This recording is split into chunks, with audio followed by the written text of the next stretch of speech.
ఇగో ఇగో ఇగో ఇగో ఇగో చెల్లెళ్ళు మీకే చెప్పేది చెక్కులు మంచిగా పట్టుకోరి మంచిగా పట్టుకోరి అన్నీ కూడా పోటు వల్ల అక్షరాలతో సహా మంచిగా పడాలి అని మాజీ మంత్రి మల్లారెడ్డి సారు మహిళల నడమలకు పోయి అడావిడి చేస్తుండు.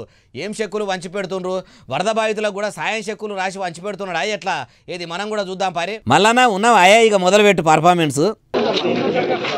అన్న మన వెనక పోతేనే అదే చెప్తున్నా అన్నగారు కొంచెం వెనకారు. అట్లా ఆటల పోటీల పెబ్బగద టీంలో ఉన్న వాళ్ళందరినీ ఎవరినేడ నిలబెట్టాలనో నిలబెడుతున్నట్టు మల్లన్న కూడా నిలబెట్టిండు. అందరు అట్లా నిలబడ్డాక ఇట్లా అన్నాడు.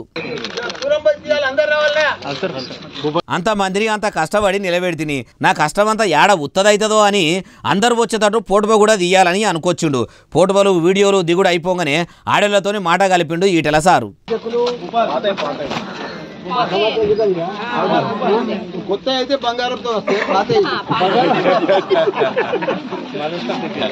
అట్లాగానే ఆడున్నోళ్ళందరూ ఒకటే పారిన అవిండ్రు. మరి ఈ పేరంట మేడ జరిగింది ఎందుకోసం అంటారా? మేడ్చల్ జిల్లా కీసర ఎంపీడీఓ ఆఫీసుల కళ్యాణలక్ష్మి షాదీ ముబారక్ చెక్కులు వంచిపెట్టేందుకు ఈటల రాజేందర్ సారు మల్లారెడ్డి సారు పోయిండ్రట. అది ముచ్చట. కానీ ఫోటోలు వీడియోలు మంచిగా తీయించుకోవాలన్నా, ఉత్తపుణ్యానికే సోషల్ మీడియాలో పాపులర్ కావాలన్నా, మీడియాలో పొట్టు పబ్లిసిటీ చేసుకోవాలన్నా ఒక మాజీ మంత్రి మల్లారెడ్డి సారుతోనే అవుతుంది అంటుర్రు ఈ ముచ్చటిన్నోళ్ళు.